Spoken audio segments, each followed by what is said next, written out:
उत्तर प्रदेश की सियासत में कांग्रेस, बसपा, समाजवादी पार्टी तमाम ऐसी पार्टियां हैं जो इस जंग पर हैं कि हम 80 सीट जीतेंगे, हम 80 सीट जीतेंगे।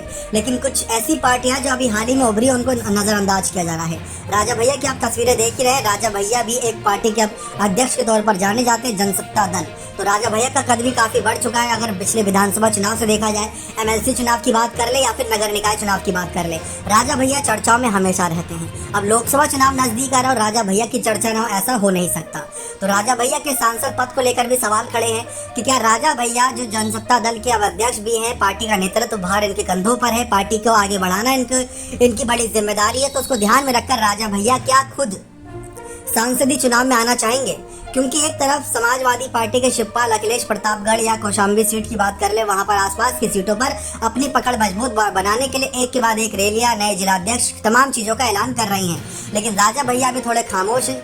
कहा जाता है कि तूफान से पहले की खामोशी हो सकती है या फिर शेर छलांग लगाने से पहले 2 कदम पीछे आ रहा हो।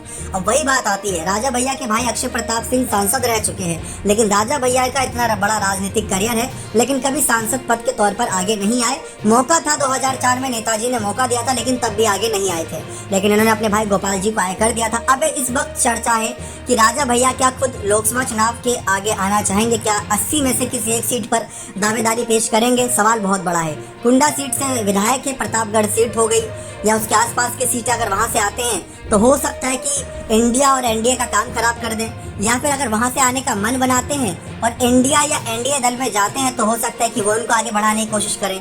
तो राजा भैया सांसद पद के लिए जा सकते हैं, क्योंकि राजा भैया के पास वो मुद्दे हैं। अगर इनको देखा जाए तो बहुत कम मुद्दों पर आवाज उठाते हैं, लेकिन जब भी आवाज उठाते हैं तो ऐसी बुलंद आवाज उठाते हैं कि उस मुद्दे पर सरकार को कुछ ना कुछ बात माननी पड़ती है। अब वही बात आती है कि अगर राजा भैया उन्हीं मुद्दों को राज्य स्तर से निकाल के राष्ट्रीय स्तर तक की राजनीति में लोकसभा सदन तक लेकर जाएंगे तो बात कुछ अलग पड़ेगी। लेकिन अब सब कुछ निर्भर करता है राजा भैया पर कि उनका क्या फैसला रहेगा। विधायक पद के रूप में तो राजा भैया बहुत बेहतरीन काम किए, लेकिन सांसद पद के रूप में उनको जनता देखना चाहती है। अखिलेश यादव भी अगर आप देखें समाजवादी पार्टी के अध्यक्ष, लेकिन अगर जरूरत पड़ती है तो विधानसभा सीट छोड़कर सांसदीय सीट के चुनाव लड़ते हैं। इसके पीछे कोई ना कोई वजह तो होगी ही।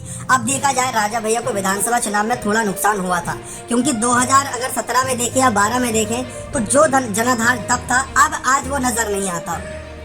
तो वो जनाधार एक खोने का भी डर है। अब देखते हैं आगे इसके बाद क्या फैसला रहेगा। बने रहे चैनल के साथ। बहुत बहुत धन्यवाद।